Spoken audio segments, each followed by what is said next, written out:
fans, it's time for Flames Unfiltered, your spot for Calgary Flames hockey talk. Flames hockey is back, and Monday night's battle in New York was epic.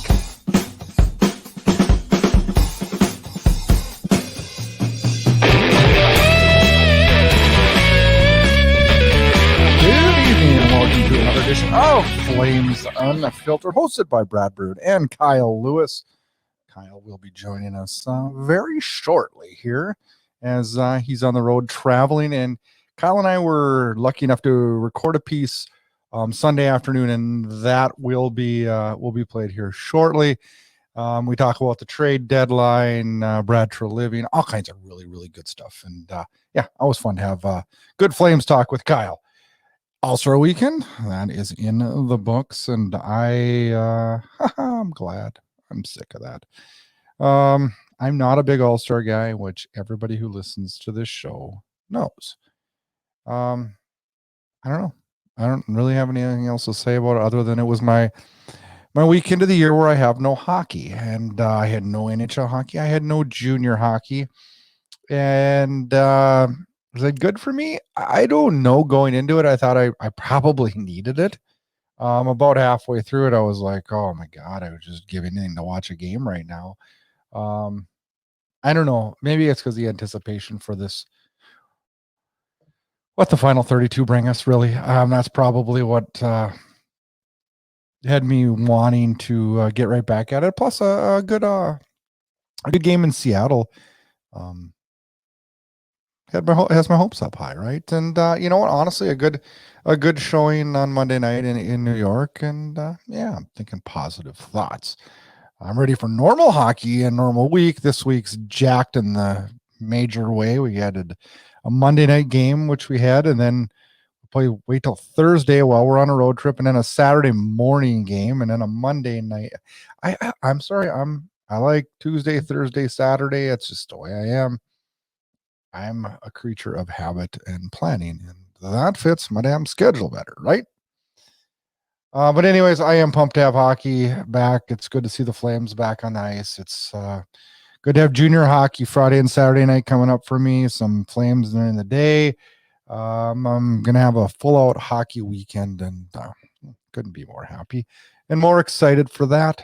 As for the show we have for you tonight, we're going to recap one hell of a game on Monday night in New York. Really good hockey game. Some of the Flames fans are upset about it. I'm not. I got some thoughts on that game, though, and they're interested. And that'll be coming up in the next segment. Plus, we'll go around some Flames news, All-Star Weekend, Callups injury update. Then Kyle Jones joins me. And we recorded that again on Sunday. And it's a bunch of deadline talk. And then we also discussed whether Brad Treliving should be re-signed and extended, or what our thoughts are on that. Interesting conversation. We'll wrap with a preview of the final 3 games of this road trip. Oh man, is it good to have Flames hockey back? And it's time for another episode of Flames Unfiltered.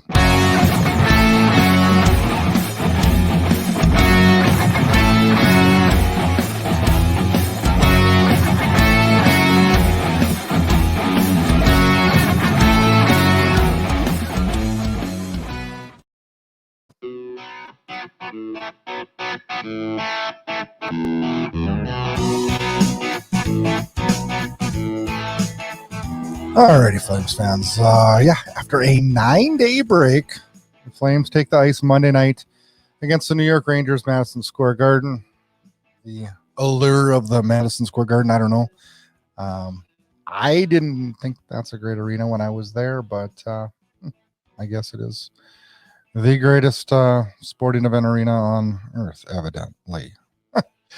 Anyways, right out of the bat, good first period. Markstrom gets the start. Let's start with that. And what a game. What a game. Game of the year, maybe? I don't know. We didn't win. But I think it's still game of the year. I thought it was exciting as hell. It was great. Back and forth to start. New York scores first. Coleman gets one on the board. And this took off right away. And Was it the prettiest of games? No. Was it the most intense, exciting, and everything you want coming out of a break? Hell yeah. Dubé gets crushed by Trouba in the first, and guess what has to happen? Who's the closest guy? Be damned if it's not Chris Tanev. God, I held my breath the whole time, but then I'm thinking, this is a Tanev moment. This is what he does, right? And I had people on Flames Twitter, and Tanev should not be fighting that fight. No, nobody wants him to be fighting that fight. But if he'd have skated away, everybody would have been like, geez, I wonder what's wrong with Tanev. Is Tanev not a team player anymore? You know, we bitch no matter what, right? Right? Flames media, or not media, Flames Twitter and Flames Facebook this week pissed me off. I thought he did. I don't think he wanted to fight. I think he wanted to get in there and just let him know that we're not putting up with that. And Trouba just dropped the gloves right away, which is complete BS because Tanev gets the extra instigator penalty, which actually they called it a roughing, which I have no idea where they get that from. So I thought that was a terrible, terrible call. But it is what it is. We move on. And no, I didn't want to see Tanev fighting, but geez, what do you do in a tough situation there? Then let's keep talking about the rough stuff. Lucic gets popped by Sammy Blais. And immediately, most Flames fans were screaming that it was an illegal hit. I watched it over and over. I don't know, you guys. It was shoulder first, I think. Sammy Blais is a tough hockey player. If Lucic does that hit on any one of the New York Rangers, everybody in Calgary is just,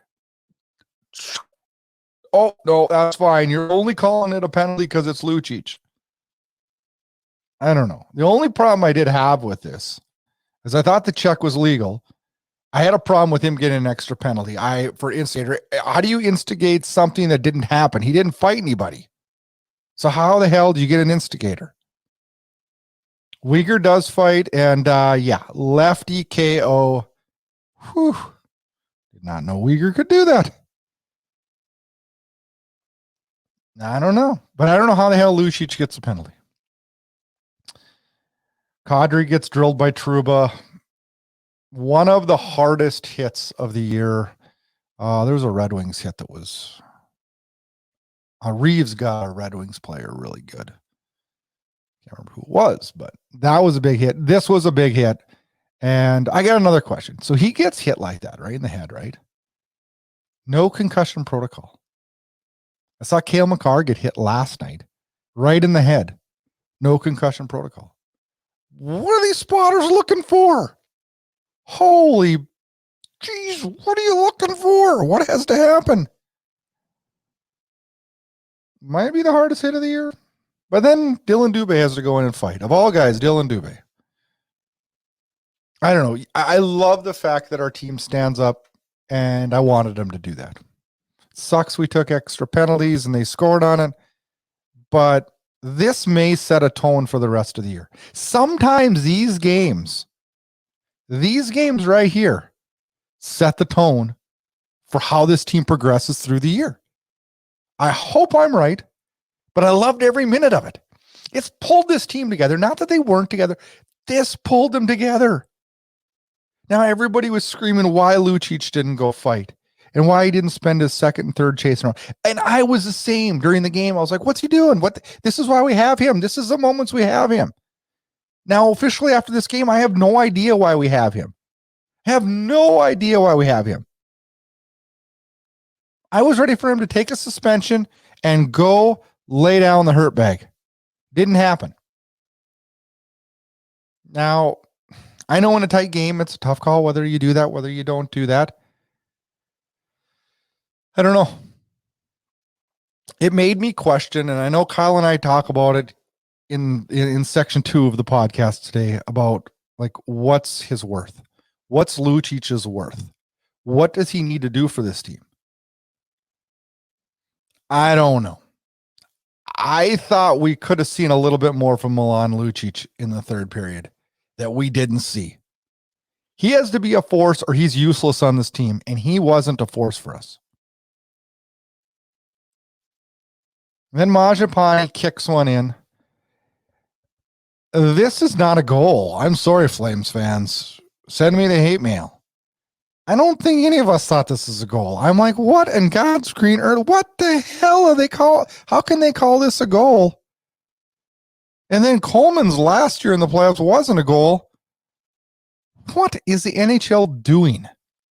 There needs to be a hard, fast rule that if it's off a skate and in, it doesn't count. Or if it's off a skate and in, whether you kick it, don't kick it, it counts. Or even maybe modified partially where if the skate's on the ice, it counts. If the skate's in the air, it doesn't count. Shit, they'd screw that up too, right? It's an embarrassment for the league. I mean, I'm happy the goal counted. Don't get me wrong. It got us a point, right? Flames fans, it got us a point. And we need every single point. So I'm super stoked that it counted. But as I'm watching it, I'm like, well, this just solidifies. I have no idea how reviews work anymore or what's goal interference, what's a kick in. Nobody in the damn league knows. Not even Toronto knows anymore. The rules need to be looked at in this one. It needs to be a little more black and white because it's gray as hell, and the gray's never right. So this game goes to overtime. And it's hard to rip on him because he's been better than we expected all year. But Nikita Zadorov, this was one of the worst efforts. I'm not saying lazy, more... I don't really know what the word is for it, but how he handled this 2-on-1 was atrocious. And then the puck comes on his stick where he could clear it, and he just bung-holes it up, and it ends up in the back of the net, and the Flames lose a point. In a game that we came back, and we played so good, and we had some grit, and we had some toughness. We took some hits, we banded together, and God, we only got 1 point. Markstrom, I don't know. Part of me was glad they gave him the start simply because I think we need to get him on the right track. I honestly, I'm worried though that the right track isn't happening this year. Am I writing off the rest of his career like many Flames fans are? Hell no. This guy's a good goaltender. He'll be back to being a good goaltender. I just don't know if it's this year. He's not right now. He's just not. It is what it is though. Dan Vladar's been good. Dan Vladar needs a little bit of a run here, and we need to go with him. Now, I'll probably contradict myself at the end of the show when I tell you who I'd put in the net on Thursday night in Detroit, but I don't know. We need Markstrom. The second goal was a bad goal, right between his legs. In the OT, he looked awkward. And you know what? Everybody's been justifying his play with, well, he doesn't get run support. He doesn't get run support. He got 4 last night, let in 5. I don't know. Was it his fault alone? No, it was sloppy defensive game. It was a run and gun, high fly, and not the way the Flames play hockey game. Damn exciting though, wasn't it? And yes, we lost.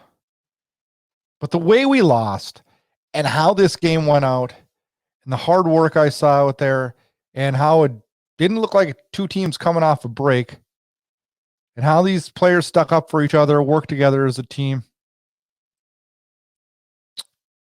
I don't know. I don't know if this game doesn't turn a corner for this team.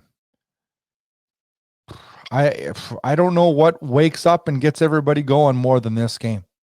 This could just be exactly what the doctor ordered.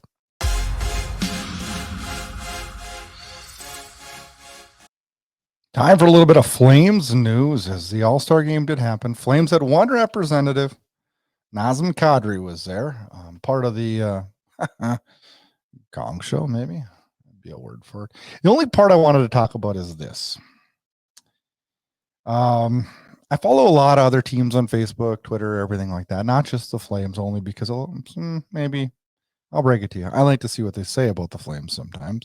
But it kind of blew my mind when I'm watching the skills and McDavid's up against Kadri and the accuracy shooting.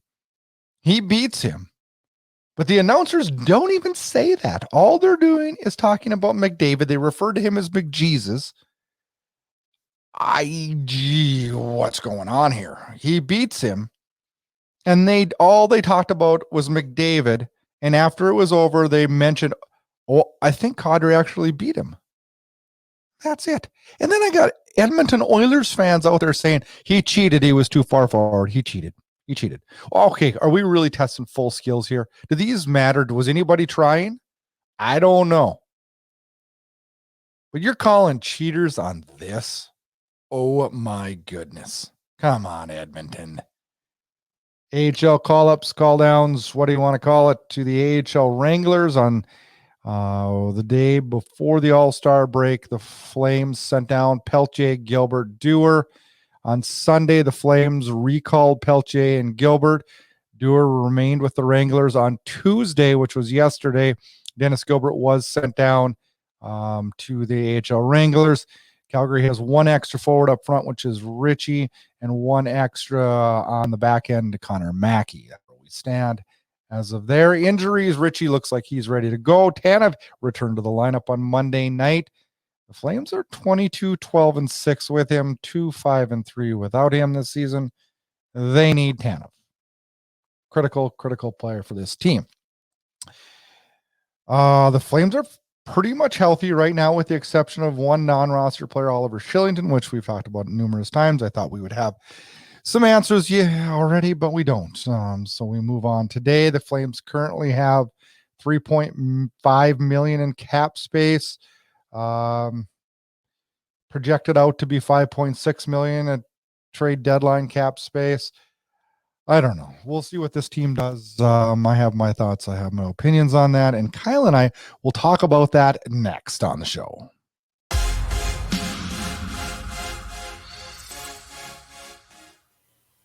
All right, Kyle, it's time to talk trade deadline, as we're under a month now to NHL trade deadline, and a lot of uncertainty on I guess a lot of back and forth between fans on what the Flames should do. And let's talk about what we think the Flames should do, because this is an interesting, not as cut and dried as last year for many. And, not at all. It's not. So I guess, are we buyers, or we're not sellers? We're not sellers. I think you'd be hard pressed to find a team that is more in the middle, or like we talked about last time, what are they, than the Flames. I mean, they should. With that roster and those cap hits, I think they should be buyers, but we have to be. It's a little bit risky, but it's kind of funny because what they need is very much what they acquired last year when they got Tyler Toffoli, right? Like, scoring depth is kind of number one on my list. However, I say that at the same time, that's number two to me, because right now I'm concerned about defense with Chris Tanev seemingly out a little longer, where Dennis Gilbert was just recalled again. That's kind of what that tells me. So, but what are your thoughts in terms of what the biggest need is? The biggest need to me is a 5'6" defenseman.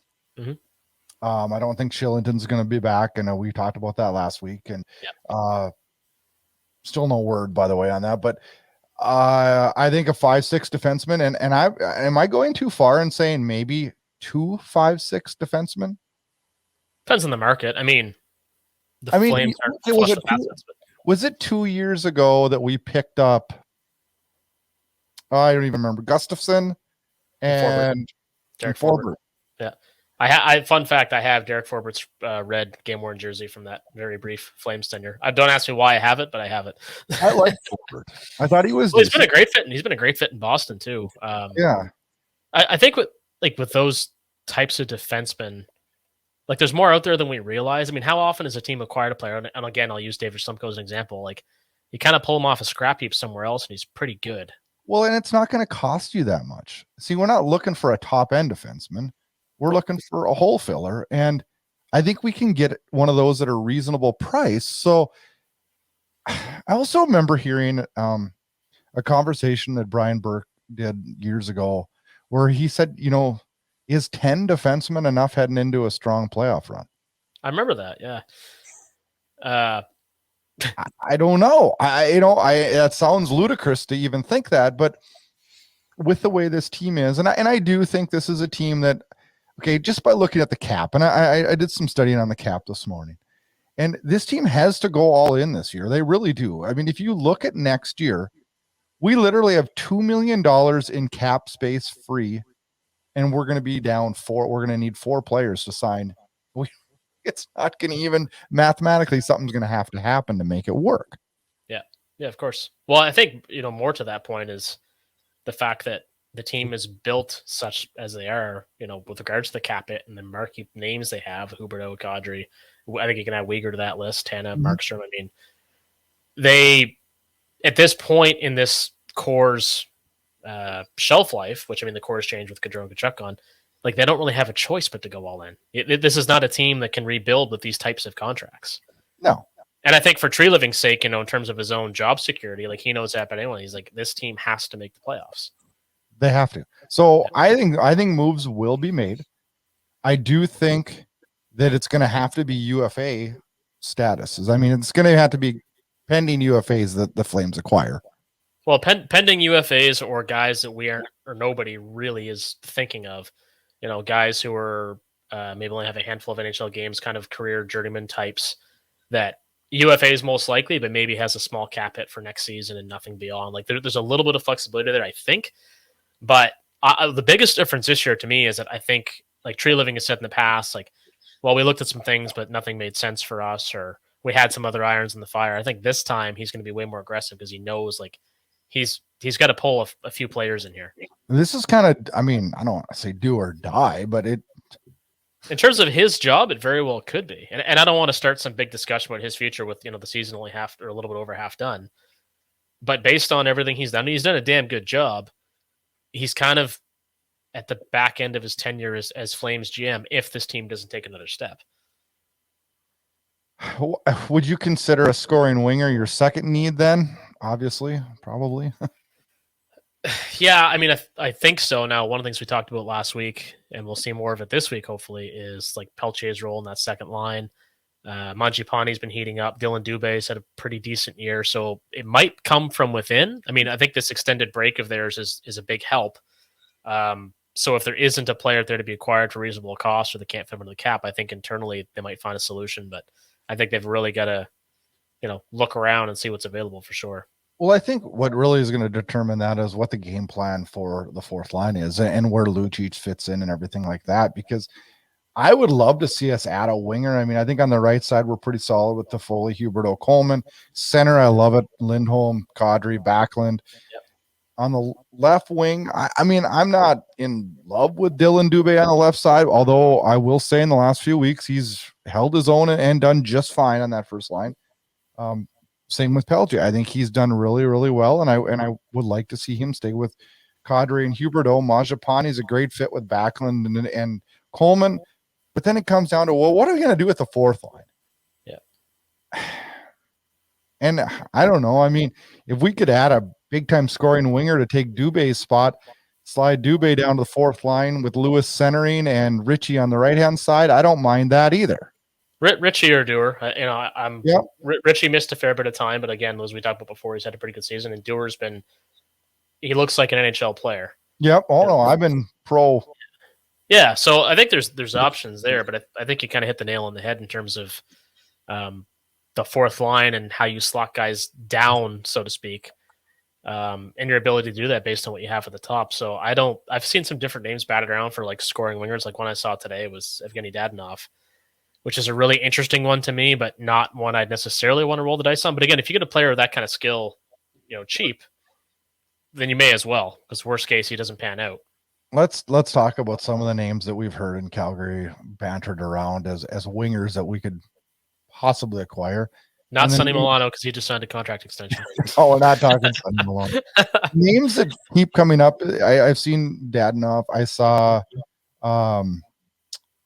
Barbasov's names come up in St. Louis. Tarasenko, obviously. Max Domi, James Van Riemsdyk, and Tyler Bertuzzi.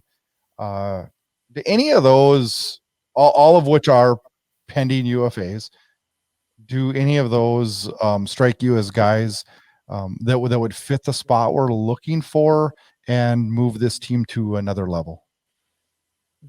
Barbashev is interesting to me because he played junior here, actually, and he's a really skilled player. And I think one thing we've bemoaned all year is the team has lost a lot of skill, especially with Johnny Gaudreau gone. But he'd be one that kind of jumps out to me. Tyler Bertuzzi is another interesting one. See, that's the one that I kind of starred too. Yeah, I like. There's a lot of intrigue around how he would fit and what he could do. He's a good age. Van Riemsdyk is a little past due in my mind. I don't love all that chatter, although he'd probably fit really well with the Joel Sutter coach team. I just I've heard that Philly's willing to withhold half of his contract, or I'm certain that they would be, or some portion of it, because otherwise he doesn't get moved. The one that would really shock me, as much as I'd like to see it happen because he's a really competitive player, is Max Domi. I just think the market for him is going to be way too high.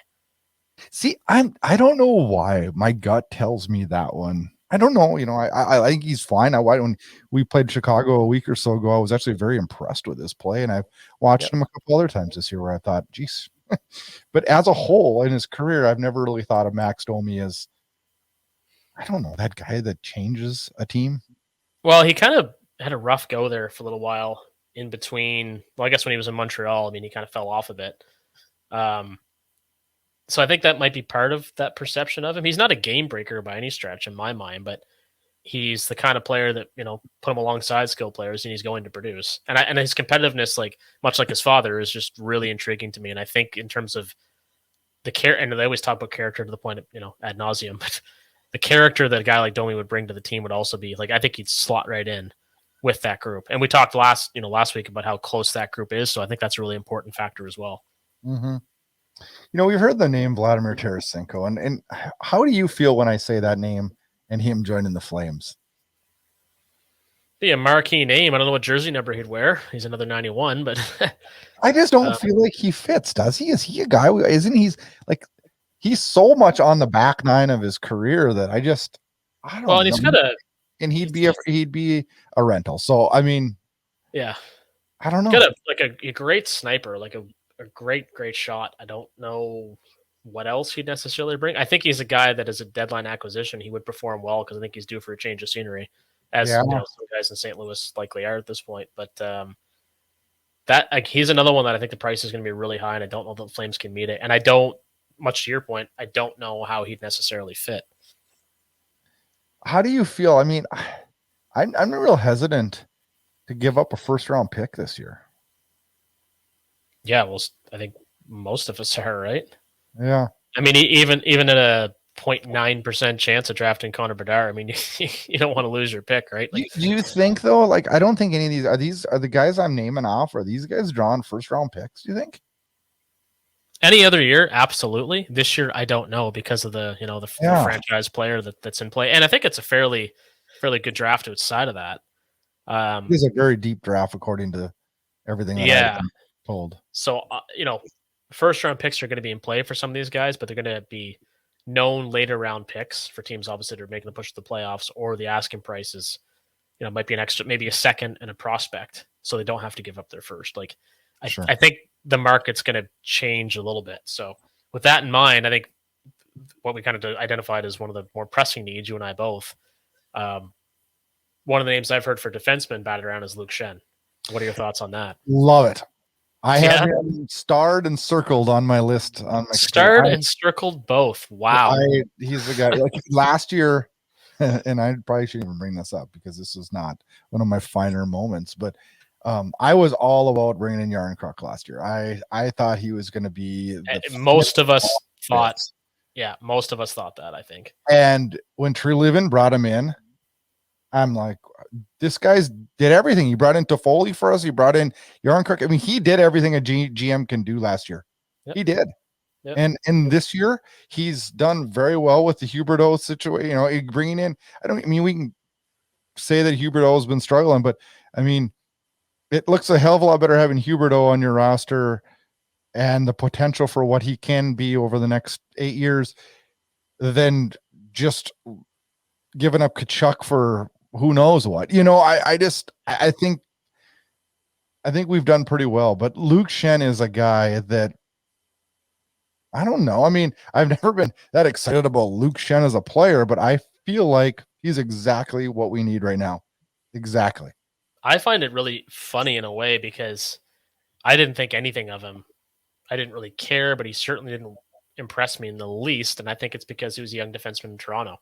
when he started his career, and it's just the absolute worst market to be a young player, like bar none. Well, You could throw Montreal up there too, but Toronto is just savage with the younger players, and I think that kind of affected my perception of him because then he kind of went, the journeyman route. I can't remember all the places he played, honestly, but Tampa Bay, Minnesota, Boston. I remember one of those teams. Arizona as well.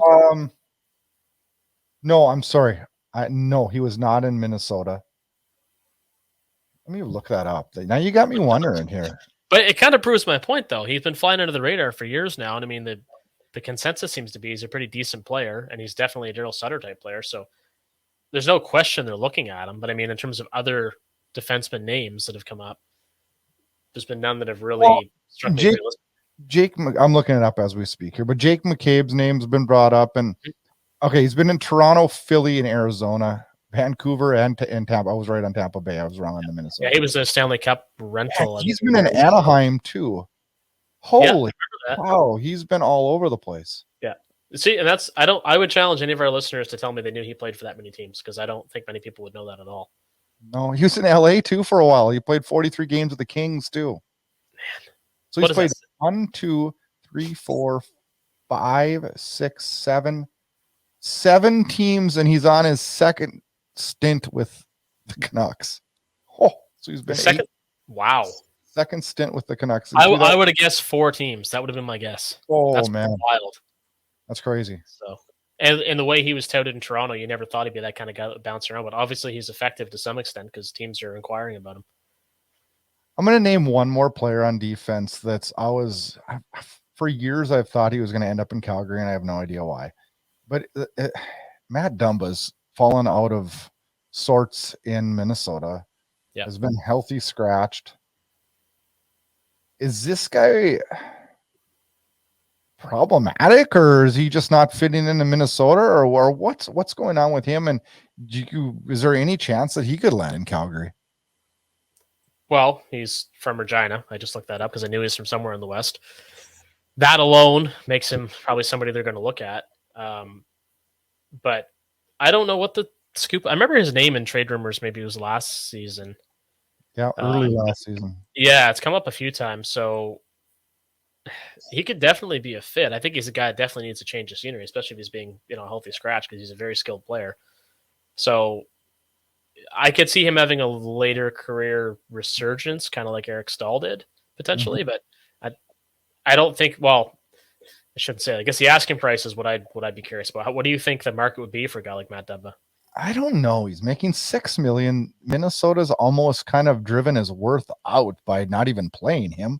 I don't know. I think he's only 28. Like that's worth playing him too. He's 28 years old. It's way the hell lower than it was a year ago, and way lower than his market value was 2 years ago. Yeah. I don't know. Would you have to give a first for Dumba?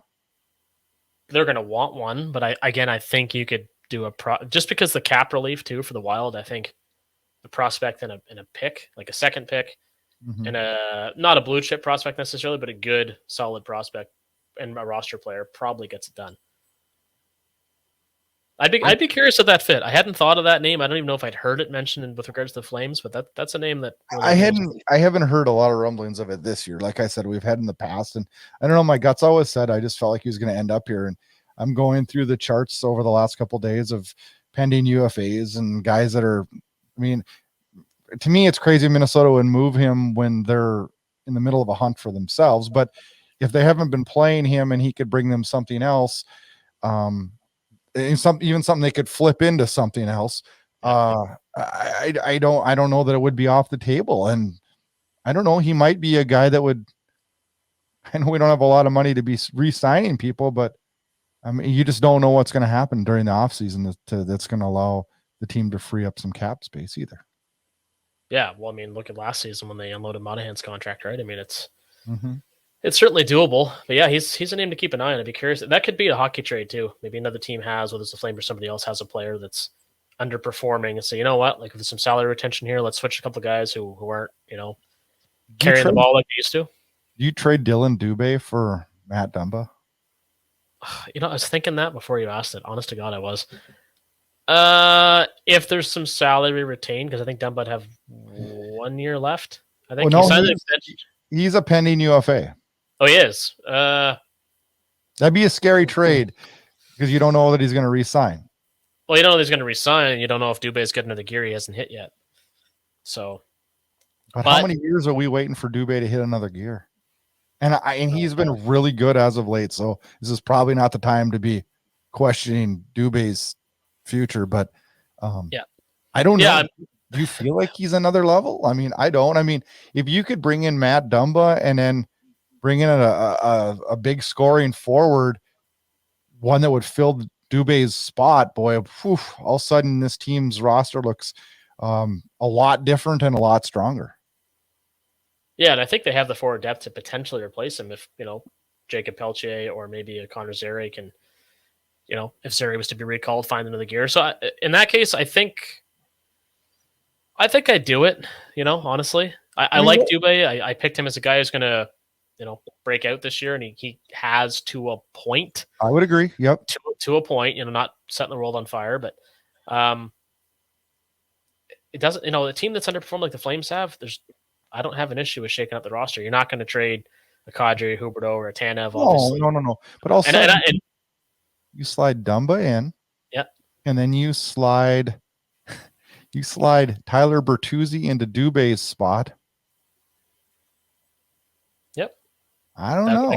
And Peltier sticks.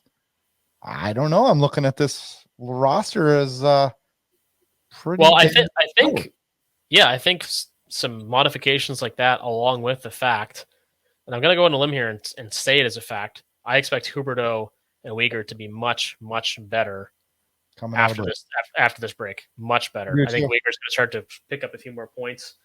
Huberdeau, we know he has another gear that he just hasn't found yet with the Flames, and I think that's going to kind of change expectations, a little bit around this team. Like, they have a lot of skill that's not playing the way that they can. Mangiapane, we've talked about him. He's been much better lately. So there's a lot of reasons to believe this team is going to be better down the stretch. And I think tweaking those pieces might really give them the push they need. They've underachieved, and dramatically. But I've also seen signs in the last 2 weeks that show me they're moving in the right direction. And another guy I think will come out of break pretty darn strong is Jacob Markstrom. And I'm going to give you credit for that, because if you're right, and there's lots of reasons to believe that you've been beating that drum for a while a lot of the fan base has been, and I spoke to this too, clamoring for Dustin Wolf, Dan Vladar tandem, which is just not happening at this point. I think Dustin Wolf's the best goaltending prospect in the world right now, and I don't think it's much otherwise. Yeah, exactly. But I think in Markstrom's case, there's a lot to like about what he's capable of and what he's done in the past. And I think that he, of all the players that went on vacation or took some time with their family, whatever they did, I expect he's going to be one that is going to get better and better. I still stand by what I said last week. The Vladar should have more starts. But Markstrom, we know he's a damn good goaltender. We know that. I mean, I'm a huge Dan Vladar fan, I am the first to admit he's been much better than Markstrom this year. And Markstrom has had that leaky one every single game, it seems like. But Markstrom's been a proven good goaltender in this league. Yep. And he had a long, winding road to become one, too. I mean, he floundered in Florida for a while. He was a highly touted prospect. When you look at his career stats, they're not mind-blowing. I'd argue, something of a late bloomer as a goaltender. Yeah. But, you look at, you got to see, here's the way I look at this. And you can say, well, you're living and dying on the sword one, and maybe you are, but okay, we know Jonathan Huberdeau is a good player. We know Jacob Markstrom's a good player. For the most part, we probably don't have as long of a track record, but we know Mackenzie Uyghur's a good player. Okay. Yeah, very good. You have to trust their talent. And you can look at every player on this roster or all other 31 rosters, and players go through goods and bads. They just do. And I was just an analogy, but don't you as well? We all do. But my boss said to you last week, he's like, you seem like you're really on the ball, really engaged. I said, yeah, I am. I was in a total funk before. And sorry to cut you off, but yeah, relationships, same thing. Everything in life, we go through cycles, and these guys are human beings, and they are too. We have to trust talent. Yeah. We all feel that those three guys are talented players. Mhm. We have to trust their talent and give them a moment to get their talent going. Is it this year? God, I hope so. Yeah.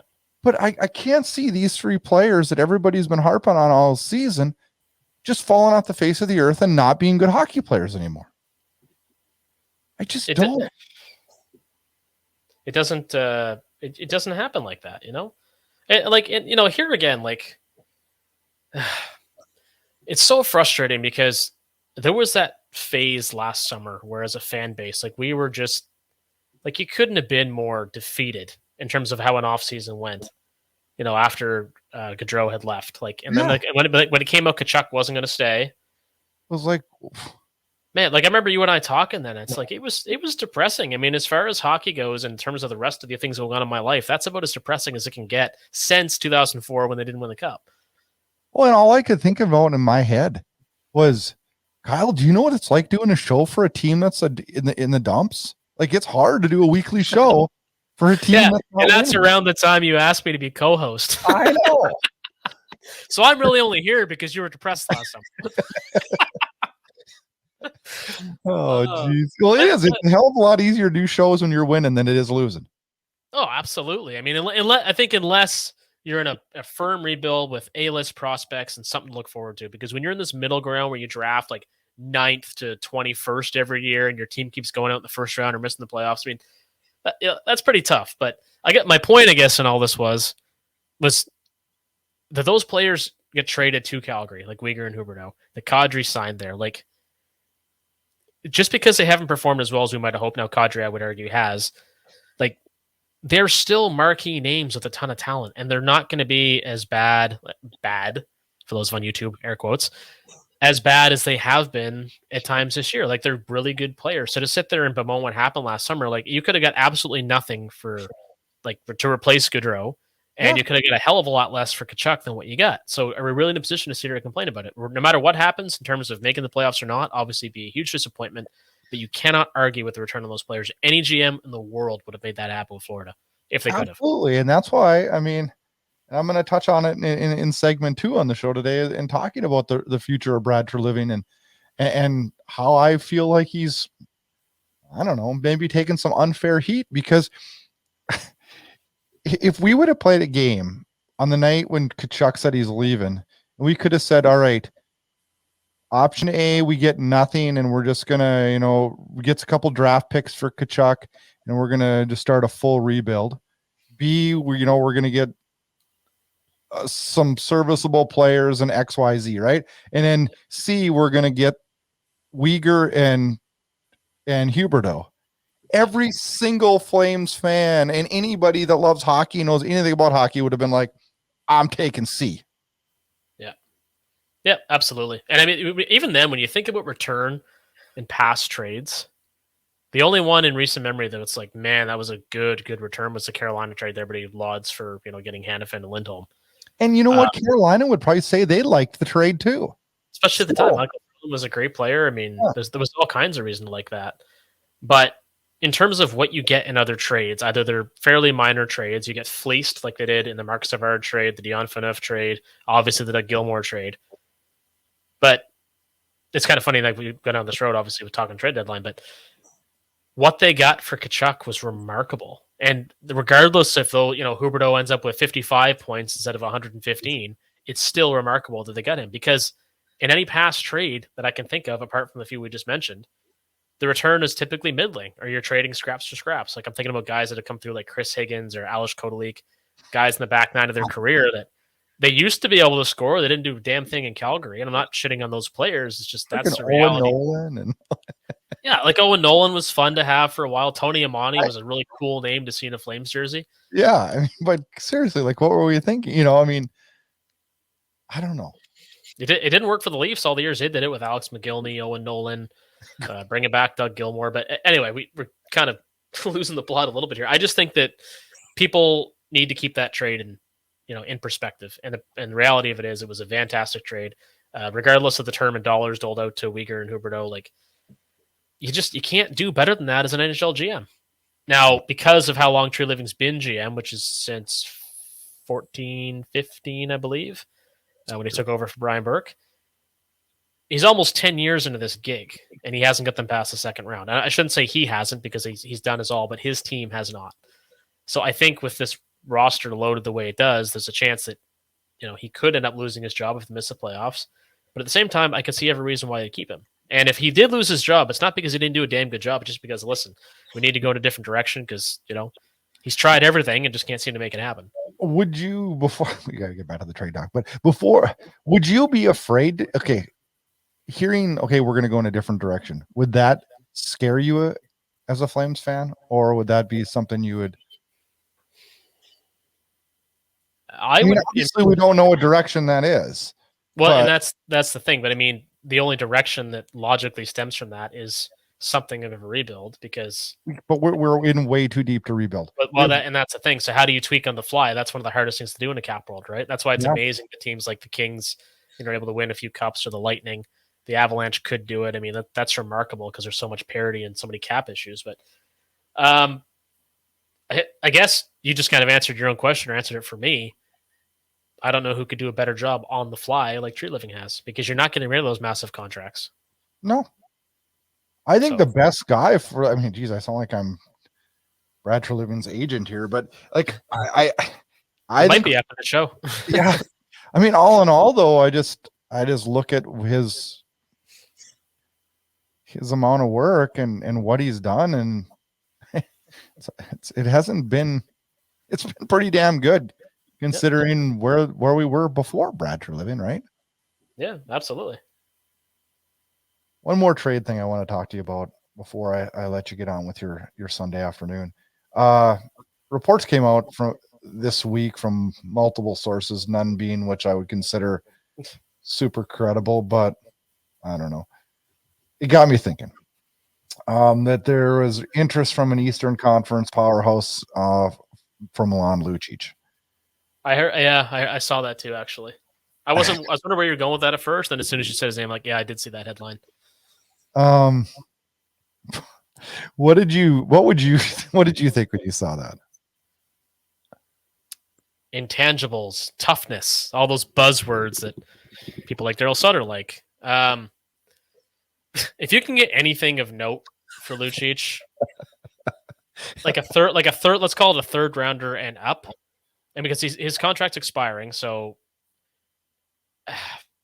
but I'm saying this, but there's trade him for whatever. But at the same time, I'm like, man, like this team does get into the playoffs, like he could be valuable. I've said before, if he played less, I know. I think there's value there. I mean, who's another Lucic in the league?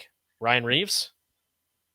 Yeah, give me another one in this day and age who can actually take a regular shift for the most part, pop in the occasional goal.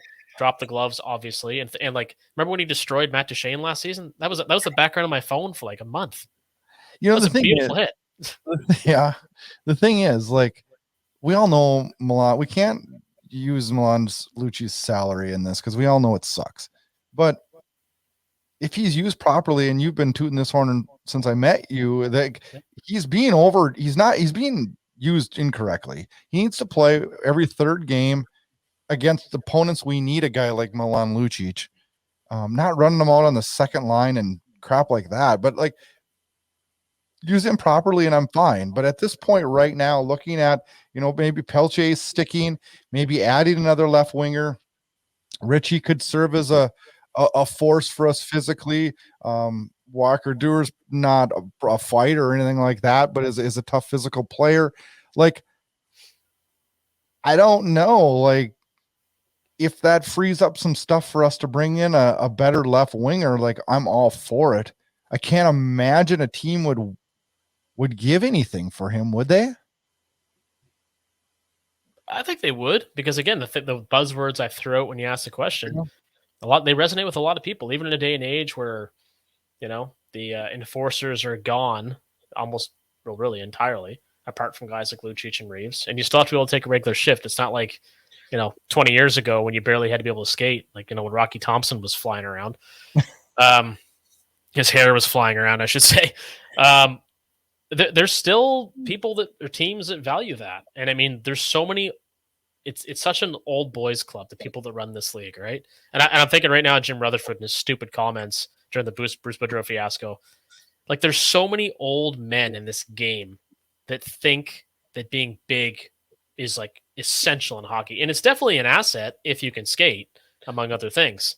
But I mean, like, remember, like, when the Flames drafted Hunter Smith, like, what a waste of a pick. And no disrespect to the player, had a great pro hockey career. Obviously, I'm not sure where he is now, but people value those things. We don't necessarily value them anymore, or not as much as maybe these guys do. I do. I think they're a place, but I mean, obviously don't need to pay him $5 million, which we can't change that now. But like, yeah, just remember the Oilers signed him to replace Taylor Hall. Oh my God, that's hilarious. Go on. The thing is, though, it's like, I'm all for it, but you can't run them out 82 games. Like, you don't need that in today's regular season. And in the playoffs, I don't think we need fighters. We need strong physical bodies. And I don't know. I don't know that, having Richie and Zahorna there ready to go, although Zahorna's not as physical as he should be for his size. Yeah. I don't know. Do we need it? I mean, do we need it to beat? I always look at it this way. Okay, like, who are we probably going to play in the playoffs? So do we need it to beat the Oilers? That's probably where the end game is. Do we need it to beat the Oilers? Didn't help. No. Realistically, I think your biggest concern with the Oilers at this point, speed. But if you're worried about a tough guy, the toughest guy in that team, arguably, probably Evander Kane, assuming he'll be healthy at that point. And Nazem Kadri's the answer for that. Kadri and Kane had a great rivalry in the past. So we've already probably plugged that hole, right? Our biggest problem there was speed. And I look up and down on our roster, and the one thing I question is, God, are we fast enough? Are we fast enough? Are we fast enough? Well, and see, Sutter had often said the team didn't play with enough pace, which was true. But there's a difference between pace and foot speed, and this team lacks foot speed, and that's a big problem for them. Toffoli's not the fleetest of foot. Huberdeau isn't. Obviously, Lucic isn't, although for his size, he does move fairly well. But my question now, I'm going to circle this back to you. If there's a trade there for Lucic, would you make it, and what would it take for you to make it? I'll drive him. I think we agree there's some value there. So I'll drive him to the airport.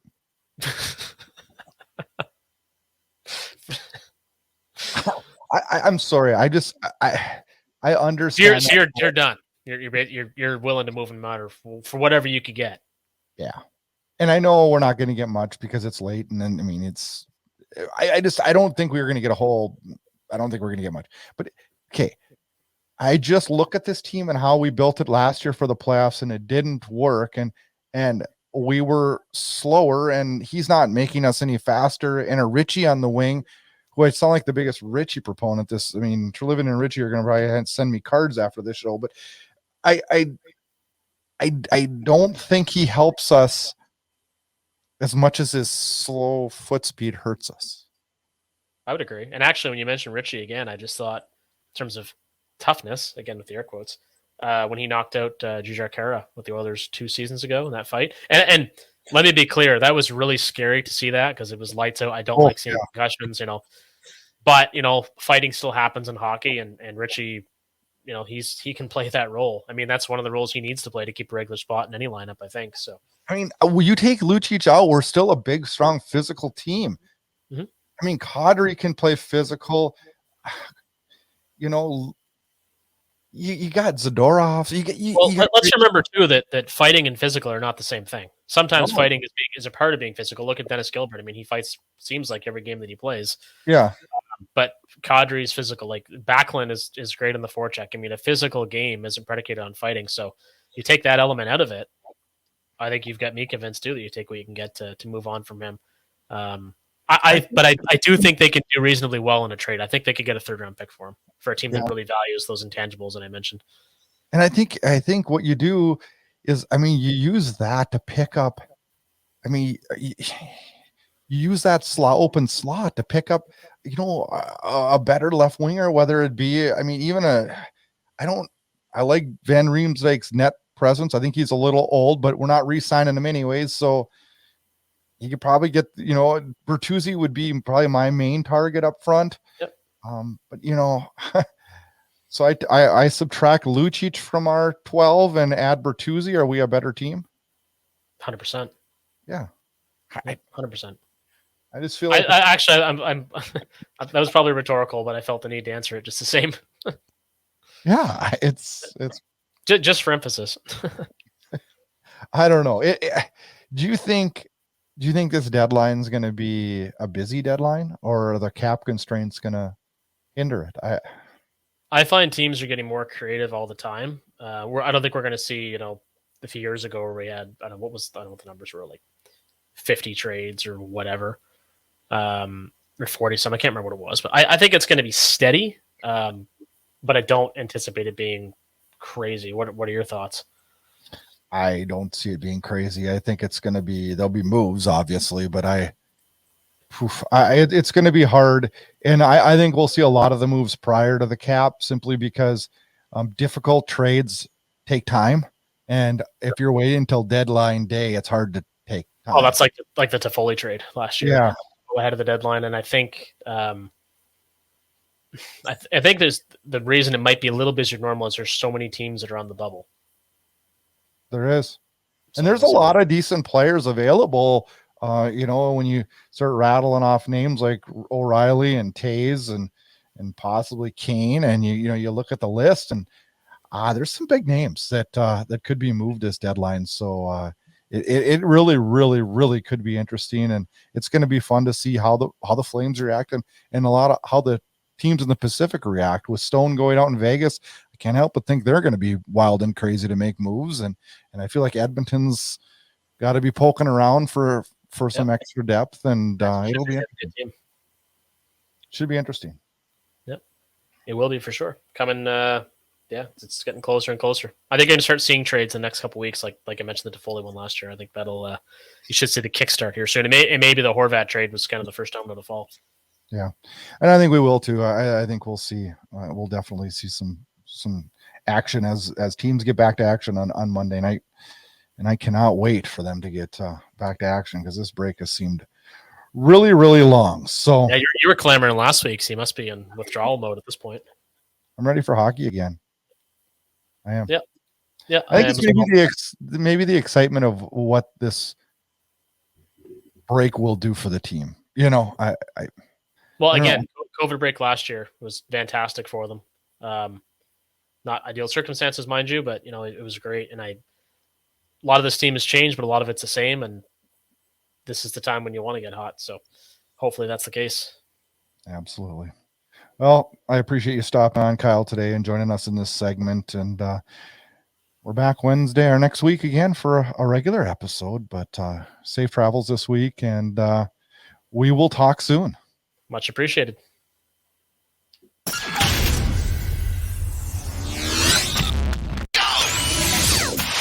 Get all your Flames Unfiltered podcasts, team news, team updates, and highlights at flamesunfiltered.com.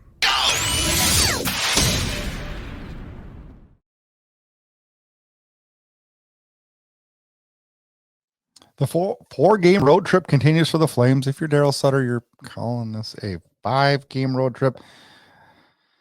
Yeah, Daryl, there was a 9-day break in the middle. I don't know. Thursday it happens. Calgary in Detroit. Detroit currently 7th in the Atlantic. They are coming off a 5-2 loss to the Edmonton Oilers. This is the first of 2 meetings for the Wings. Next meeting in Calgary next week on the 16th. They come to town. Who do you start in net? I don't know. I don't know, man. I went back and forth 100 times. My gut tells me you got to go Markstrom. You got to get him a win. You got to get the monkey off the back and bury that. And as much as I feel more comfortable with Vidar and the team plays better in front of Vidar, oh my gosh, let's go into Detroit. Let's put Markstrom in. Let's get the win, and then we'll go with Vidar in Buffalo. And that Buffalo game is Saturday. And it is Saturday. It's a day game. I hate day games. I've said it 100 times. But this isn't just a day game. This is a damn morning game. It's going to be played at 10:30 Mountain Time. What in the hell? I don't understand why this happens, but it is happening. Calgary's got more day games this year than I can ever remember, to be honest with you. Buffalo currently 4th in the Atlantic, Points on 8 of their last 10. This team is good. They've got some young players that are really, really fun to watch. And they're one of the more fun teams to watch in the league. And they got things clicking. This team's a good hockey team. We can't overlook Detroit. We can't overlook Buffalo Saturday afternoon. And then the final game of the road trip will take place Monday in Ottawa. Scrap the Tkachuk brothers battle. That is done. That is history. It is a game in Ottawa, the nation's capital. And it is the final of the 4 games on this Eastern road trip. A road trip that is long, that is drug out, and will be a real test. Ottawa 6 in the Atlantic, but winners of their last 4 games. We're catching them in a bad moment here. They've been playing some really good hockey. First of 2 meetings. They will come to Calgary on March 12th. I don't know. I look at this and I think 3 winnable games. I think we have to at least get 2 wins and a point, or at least 4 points here. I don't know. This is going to be a tougher stretch than what the schedule looks like. You know, you see Detroit, you see Buffalo, you see Ottawa, and it should be win-win-win. Hate to break it to you, Flames fans. Since the beginning of the season, when we got off of that hot start, we haven't won 3 in a row since. This is going to be an interesting, and very telling 3 games of this road trip. Flames fans, Kyle and I are back next week with another great episode. Points are at a premium right now. I can't wait to get back here next Wednesday and talk to you about how this road trip ended up. It's the push to the playoffs. Deadline's coming soon. What will we do? Are we buyers? I don't know. We'll see. Check us out next week. Check out flamesunfiltered.com. You want to listen to the show, get on over to Apple, Spotify. Want to watch the show, get on over to YouTube. Have a good week, Flames fans. 6 points would be just what the doctor ordered. We'll see you next week.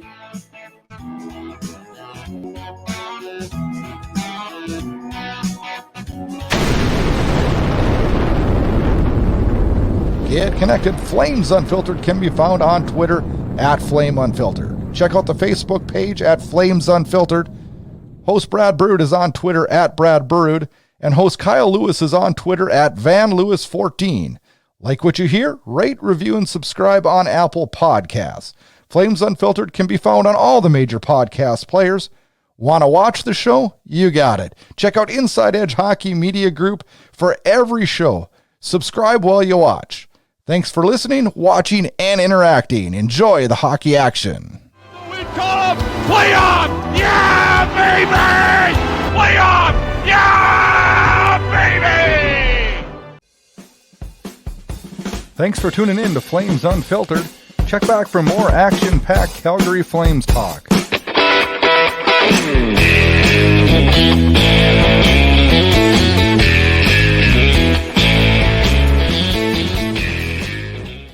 This episode of Flames Unfiltered was copyrighted and produced by Inside Edge Hockey Media Group.